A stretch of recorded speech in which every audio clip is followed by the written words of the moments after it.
My sister put together this list of just a smattering of the recipes that you can make with these ingredients. 5-ingredient lo mein, pork fried rice, black pepper chicken, chicken and asparagus, chicken and broccoli with brown sauce, beef and onion stir fry, Asian seared pork chop, pork with green beans, Chinese beef and eggs, lotus root stir fry, steamed eggs with crispy pork. Once you've built this little foundation in your pantry, when you look at a recipe, you're gonna be like, oh, I have that, I have that, I have that, I have that. Hey everyone, it's Sarah from The Walks of Life, and today we are gonna go over your 10 essential Chinese pantry ingredients. A lot of you out there are interested in cooking in Chinese food, but there's sort of this sense of overwhelm when you walk into an Asian grocery store, especially the sauce aisle, and you're like, oh my gosh, what are all these sauces? What do I do with all of them? What do I need? What do I not need? Is there gonna be a bottle of something sitting in my fridge for 3 years? These same ingredients show up again and again in various permutations in lots and lots of different recipes from various regions across China. You can cook 75% of the dishes on thewalksoflife.com with just these ingredients.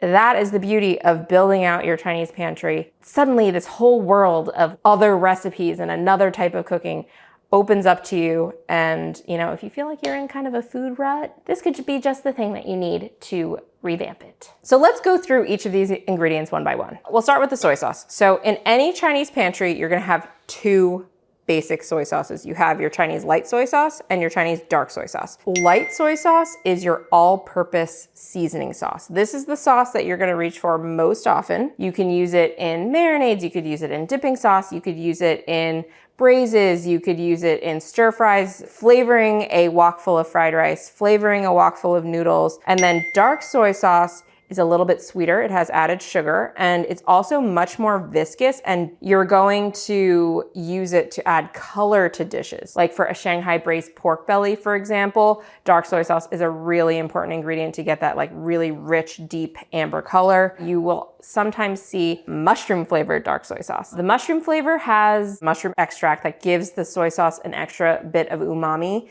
and you can essentially use mushroom flavored dark interchangeably with regular dark soy sauce. You're gonna want to find a naturally fermented soy sauce. That means that the ingredients on the back of the bottle, the 3 first ingredients, should be water, soybeans, and salt. If you see hydrolyzed soy protein or like caramel color, you kind of want to steer clear of those. Particularly in the case of the soy protein, that means it's a chemical soy sauce. It was not naturally fermented. Some soy sauces will just say soy sauce. If it is a Chinese brand of soy sauce and it doesn't specify dark soy sauce or black soy sauce, that means it is a Chinese light soy sauce. Some of the go-to brands, we really like Pearl River Bridge, Li Kum Kee Premium. People also like Tian is another brand, and you want to get both. You can't get away with just one. So the next ingredient is a big one. This is Shaoxing wine. So this is a rice wine. You can get it in any Asian market. There is actually salt added to this wine. It preserves it, and then you avoid an alcohol tax. It's considered a cooking wine rather than a wine for like drinking. Just because there's salt in here does not mean that it's worse. I will say though, if you are looking for a higher quality Shaoxing wine, find one that says Huadiao wine. It will say on the bottle, aged 3 years. That is going to be a few bucks more than this. The Huadiao wine is like $6. If you've tried recipes that were not from the Walks of Life, this ingredient is often missing.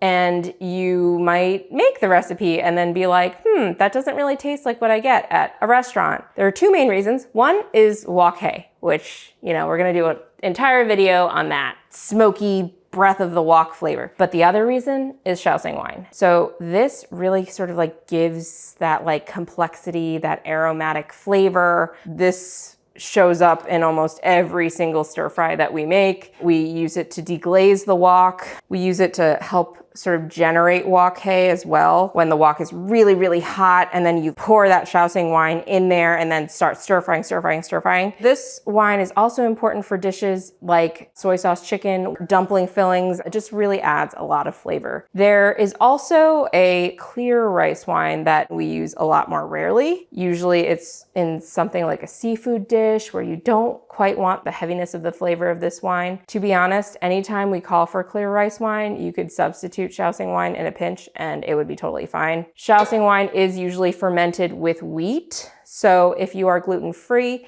you can substitute a dry cooking sherry. The next ingredient that we're gonna talk about is oyster sauce. Oyster sauce is like the umami powerhouse of your pantry. This stuff packs a punch. It's made with oyster extracts. Our grandpa, who was a chef, my dad's father, used to say, if you wanna add extra flavor, you wanna make anything taste better, just add oyster sauce. And he's kind of right. They didn't pay us to say this, but Lee Kum Kee Premium is our go-to and our recommended oyster sauce. It's the one with the little boy and his mom on a boat with some oysters on it. Lee Kum Kee brand also makes the Panda brand, which is a bit cheaper, but this one is superior. This is definitely worth spending an extra $3. If you're gluten-free, they're gluten-free oyster sauce, which is a great option for people with celiacs, or if you're just gluten sensitive. We have our sticky oyster sauce chicken. We have my sister's oyster sauce baked chicken wings. Most of our meat marinades, I used to use soy sauce in my velveting, but now I use oyster sauce in that velveting marinade along with the cornstarch and the oil. If you're hearing oyster and you're like, ugh, I don't like oysters, don't worry about it because it's just this really robust and pure umami. It just adds a lot of flavor, but it doesn't taste overtly seafoody or overtly fishy. You can also use vegetarian oyster sauce, which is made with mushrooms.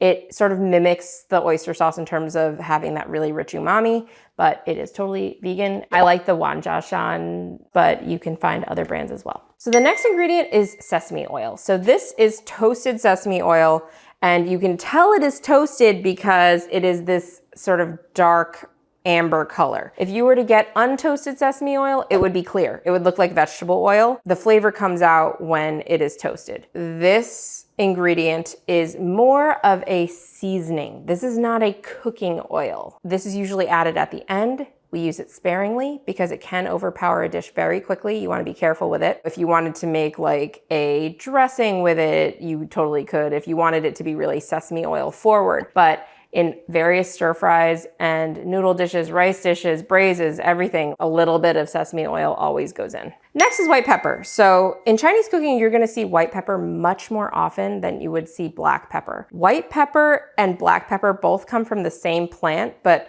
they are processed differently. So the white pepper doesn't have the hull of the pepper berry, and it has less of a florally complex flavor. It's more of like a pure heat, and we usually use it in like this very fine powdered form. You can find it in any grocery store. The thing about white pepper also is that when you add more of it to a dish, it actually does create this like back of the throat heat, like it creates spice. For example, in hot and sour soup, the spice factor, the hot, actually comes from white pepper, not chili peppers. So white pepper actually does create that like warming heat in your mouth, and it is the go-to dry spice in our Chinese pantry. Next is cornstarch. I think cornstarch gets a bad rap, but cornstarch is actually a really key ingredient in Chinese cooking, not just to thicken sauces, but also in the all-important process of velveting proteins. Cornstarch and oil create this barrier on sliced meat that keeps it really juicy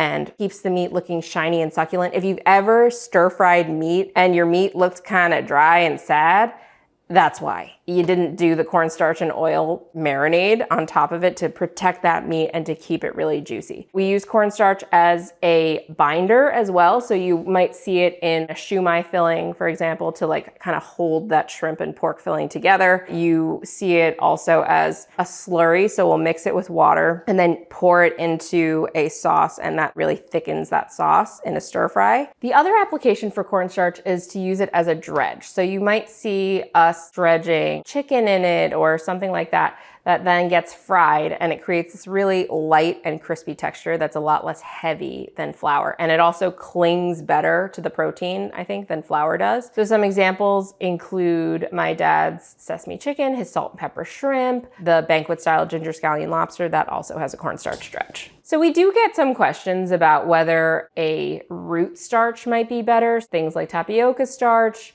like potato starch, arrowroot starch. The root starches make a clearer sauce. That's, I think, sort of a personal preference, but I actually like the sort of like more robust look of a cornstarch thickened sauce. And also cornstarch is so widely available where you might not find arrowroot or tapioca or potato starch in a regular grocery store. You'll always find cornstarch.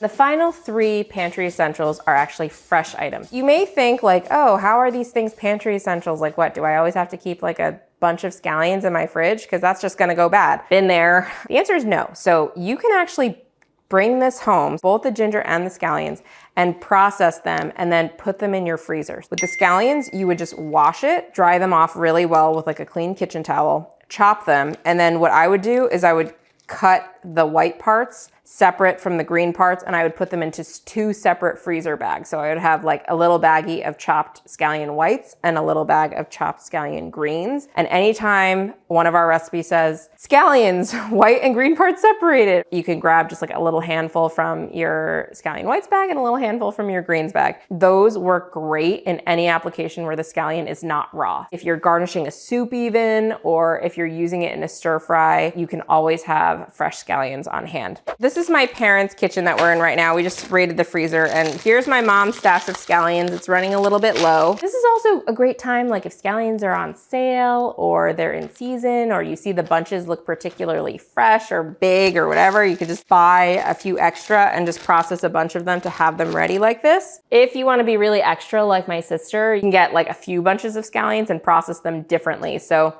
in some of our recipes, we just ask for them straight chopped, and for some of them we ask for them cut into longer lengths. So if you wanted to cut them on an angle into like 2-inch lengths and have a separate bag for those, you could totally do that. I just put the chopped in. I don't do that. It doesn't have to be perfect every time, but I like to know that I always have scallions on hand. This is how you always have what you need on hand. You just have the bags in the freezer. For the ginger, I get a lot of commentary from people of like, ugh, like I don't like buying ginger because I use it for one recipe and then it just sort of gets all moldy in my fridge and then I forget about it and then I have to throw it all away. The way to prevent that is to just process this ginger the second you get home. I peel it and then I cut it on an angle into like thin slices. And then I take those slices and I throw them into a freezer bag, and then anytime I need ginger, whether it's minced or chopped or just in slices, I take out what I need. A quick rinse under cold water and it's thawed, and then you can just chop it, mince it, do whatever you need to do. And that way you always have ginger on hand as well. And this is my mom's ginger. So she's a little bit more devil-may-care than I am. She actually freezes entire chunks like this. And then she has slices. So you just like break off little pieces, and if they're stuck together, just rinse them in water to thaw them. And from there, you just mince, chop, do whatever you need to do. And you will always have ginger around. And the final pantry essential is something we all probably already have in our kitchens, which is garlic. With the garlic, you can do the same freezing method, peel them, freeze them in individual cloves, but I tend to just keep this out in my little onion basket and I go through them pretty quick. Garlic is pretty essential in Chinese cooking. Probably already have that one. So we could have had 9 essential pantry ingredients, really. A lot of people do jarred garlic. A lot. A I lot. I know. A lot. I know. Ugh. Let's talk about the jarred garlic. In order to like stay shelf stable in your fridge for that long, there's something in it that prevents it from going bad, and it affects the flavor. It's not as fresh. It's not going to be quite as pungent as a fresh garlic clove that you just chopped is. You could always use a garlic press. You could use a microplane to grate the garlic if you would like. It's very important, fresh garlic. It does really affect the flavor, especially if you're using garlic in a dish where it's almost raw or where you're flash sizzling it with oil. There is no replacement for fresh garlic. That's it. I'm pretty amazed sometimes. We put out a recipe and an hour later someone's like, I happen to have all the ingredients on hand and I made this. If you have this stuff in your pantry already, you'll find that jumping into a Chinese recipe is that much easier. So thanks for watching, and if you like this video, please give it a like and subscribe to our YouTube channel, and check out thewalksoflife.com where you'll find all the recipes that you can make with these 10 essential Chinese pantry ingredients.